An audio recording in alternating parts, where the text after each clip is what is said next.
um profissional que veio do Exército, que se aposentou e está se dedicando à apicultura.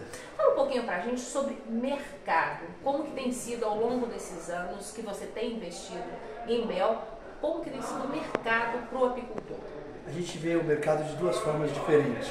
A gente tem a questão do mercado interno e o consumo de mel no mercado interno, e a gente tem a questão do mercado externo e a exportação do mel como um commodity, principalmente para países da América do Norte e para a Europa. Então hoje a gente percebe um aumento, o Brasil está produzindo, o Brasil saiu de 36 mil toneladas há 5 anos atrás e chegou a 60 mil toneladas, então a gente tem um crescimento considerável na produção de mel no Brasil. Isso para o apicultor é considerável esse volume. Boa parte desse mel está sendo exportado, 65% do mel está sendo exportado, e a gente vem crescendo o volume de mel no mercado interno. O ponto de crescer o volume de mel no mercado interno é porque nós conseguimos trazer os apicultores a aumentarem a sua produtividade, e essa produtividade ela tem um destino garantido. Então eles não vão fazer estoque, eles conseguem vender o seu produto durante uma mesma safra, e com isso eles disponibilizam e conseguem ser bem rentáveis, né, com o produto mel. A gente tem no Brasil ainda alguns casos de falsificação ou de adulteração dos mel produzidos. Isso prejudica toda a cadeia. Mas como que a gente, como consumidor de mel, pode saber, eu estou consumindo mel de verdade ou não? É aquela coisa do açucarou é mel? Ainda está valendo? Não, então olha só, a questão da fraude do mel ela é muito considerável não só no Brasil, mas no mundo inteiro. Né? Então o mel é um dos produtos mais fraudados do mundo, atrás do azeite, né, próximo do leite. Então essa possibilidade que o mel tem de ser fraudado com xaropes neutros de açúcar é muito grande. Então muitas vezes a gente é lesado sem saber que a gente está sendo lesado pelo produto que a gente tem, muitas vezes por desconhecimento do produto. O que a gente sugere para os nossos consumidores é que eles sempre procurem marcas que são certificadas, principalmente pelo Ministério da Agricultura.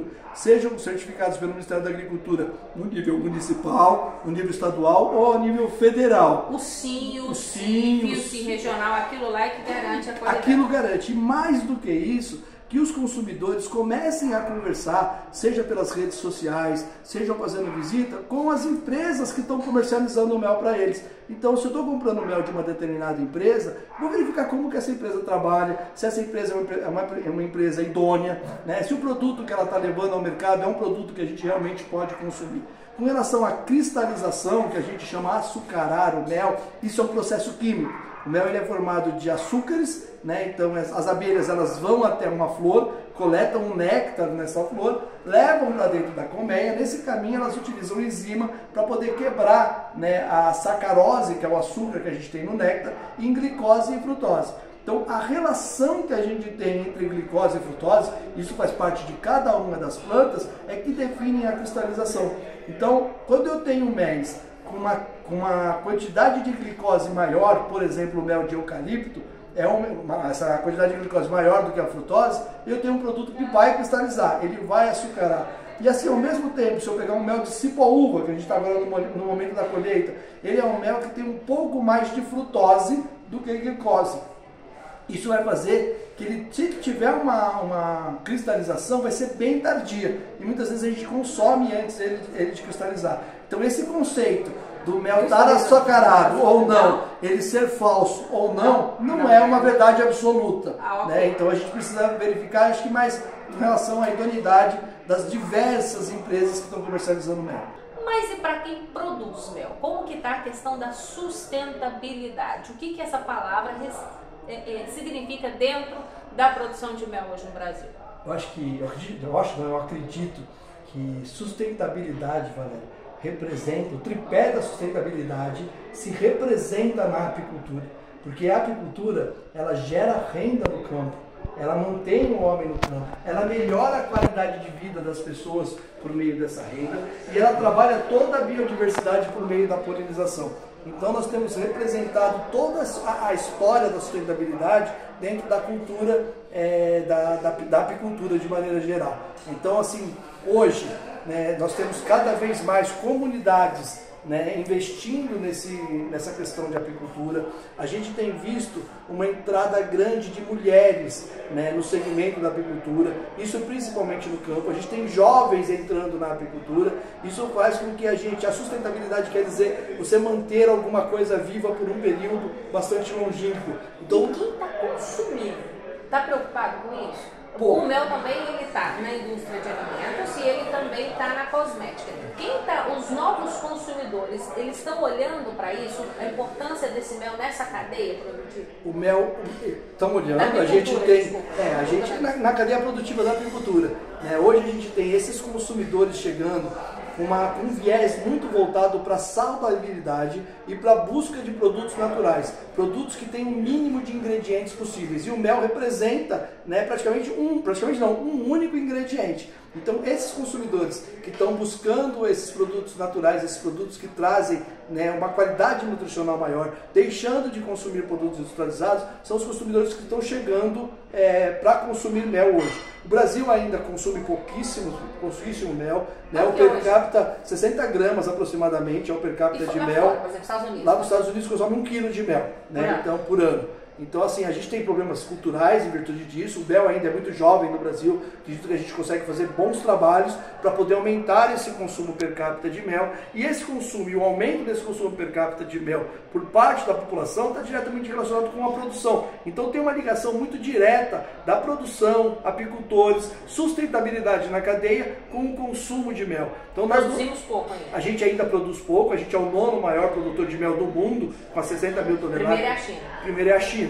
Né? E a China, ela produz o mel, né, como a gente tem falado, existe um programa de televisão que é o Rotten, eu aconselho a assistir, Rotten, R-O-T-T-E-N, fala sobre fraude, e aí a gente vai ver, a China realmente é gigante, mas a fraude na China, ela é muito presente. E esse mel acaba indo para a Europa, acaba indo para os Estados Unidos fraudado, e muitas vezes as pessoas nem sabem que esse mel é fraudado. É aquele mel que é tipo uma ração de açúcar que você dá uma ração de açúcar. O mel, como você falou, é muito presente, é um produto versátil, né? Ele está na mesa dos consumidores, ele está na indústria de alimentos, no laticínios, na indústria de pão de mel, na indústria de granola, né? Enfim, indústria de bolos. A gente está na indústria de ração animal, na indústria de tabaco, a gente está na indústria de cosméticos, muito fortemente presente na indústria de cosméticos. O mel é um hidratante natural bastante potente, a própolis é um cicatrizante muito potente também, né? A aptoxina, um anti-inflamatório. Então a gente tem essas possibilidades e as versatilidades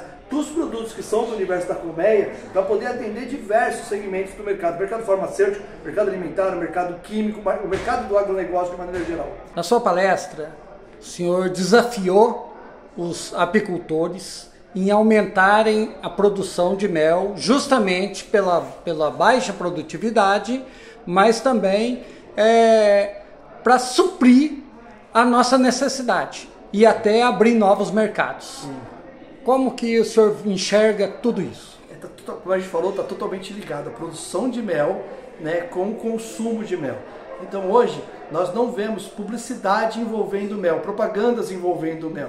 Porque se a gente faz grandes influenciadores, né, colocando a ideia da saudabilidade, do produto natural, das qualidades nutracêuticas do mel e toda a qualidade, né, que a gente possui nesse produto, o volume de mel vai aumentar significativamente. Só que a gente tem que levar em consideração que existe uma produção do outro lado da balança. Então o trabalho a ser feito é com que isso vá crescendo de uma forma equivalente na produção e na divulgação para o aumento do consumo do mel. Então nós consumimos muito pouco e o principal desafio, antes de se trabalhar fortemente o aumento no consumo per capita da população brasileira, é trabalhar bem, de uma forma bastante sensata, bastante profissional, o aumento da média per capita de produção de mel por colmeia. Nós não estamos falando em aumentar o número de colmeia, mas trabalhar melhor as colmeias existentes, porque se essas colmeias existentes produzir 50% a mais, a gente já é o 3º maior produtor de mel do mundo.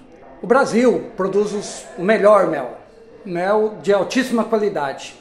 O que o senhor tem para falar para os produtores de mel aqui no sul de Minas? Realmente o Brasil ele é muito premiado, né? A gente vai a Apimôndia e os méis brasileiros são sempre muito premiados. A gente tem a vantagem do tipo de abelha que a gente tem, né? A gente tem uma abelha que é um híbrido entre a abelha europeia e a abelha africana.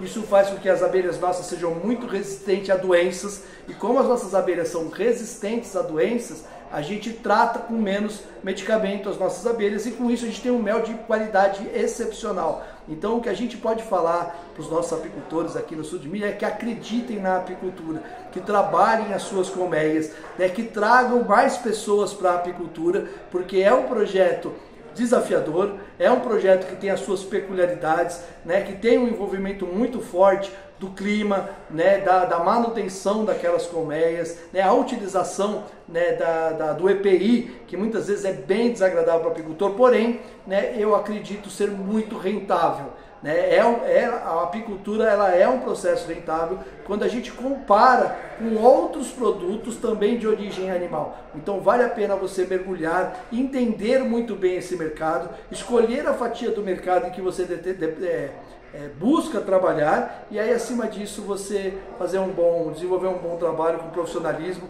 e com uma boa produtividade por colmeia. A Apimus, que já existe há algum tempo em Muzambinho, quer incentivar o aumento da produção de mel na região. Rubens, obrigado por estar conosco. Vocês passaram por uma reestruturação, mudou a diretoria recentemente, né? Exato. 2 meses atrás nós fizemos a eleição da Apimus, o próximo triênio, onde o Tom de Botelhos, o Zaías de São Pedro e o Ademar, também de Botelhos, assumiram a diretoria, né, alguns cargos principais da Apimus para o próximo triênio. Nesse trabalho, vocês também estão junto com a federação. Existe uma federação de apicultores em Minas Gerais, né? Sim, a FEMAP, Federação Mineira de Apicultura, que é o órgão representativo das empresas, associações e cooperativas ligadas à apicultura no estado. Eu faço parte da diretoria por acaso, estou participando dessa nova diretoria, e a FEMAP tem uma ação bastante interessante, que é a criação das centrais regionais. Então, nessa semana foi criada a Central Regional de Apicultura no sul de Minas Gerais, envolvendo a Apimus, a Associação de Jacuí, que também é regional. O Batata. Isso, o Batata, que aliás é o presidente da FEMAP, a Cooperativa de Santana da Vargem Região, a Coapsul, e a Associação de Poços de Caldas. Com esse fortalecimento da apicultura, vocês também estão indo em busca de novas opções, de novas parcerias. Você fez um encontro com os apicultores em Muzambinho para mostrar o potencial da apicultura no Brasil, né, Rubens? Exatamente. Essa reunião de hoje, que é uma reunião de transição de diretoria, nós em contato com o Daniel da Baldoni, uma grande empresa, né, a empresa, um dos líderes no mercado nacional interno, de comércio de mel, o Daniel muito gentilmente se prontificou a vir aqui falar sobre o mercado com a gente. Eles que têm uma proposta interessante de mercado futuro, como que acontece já com café e outras commodities no Brasil e no mundo, né? Então ele veio trazer uma proposta nesse sentido, de travar o preço do mel para o mercado futuro. E também a possibilidade de estar comprando mel ligado a esses apicultores que estão ligados a essas 4 entidades no sul de Minas. Isso hoje é importante, esse fortalecimento, principalmente do mercado, garantir preço, orientar o produtor no que o mercado está querendo, não só no Brasil, mas no exterior. Exatamente. O mercado ele é volátil, ele movimenta. Se nós tivermos informações importantes sobre o mercado, isso nos traz mais condições de tomar as nossas decisões. Então a informação é de fato muito importante.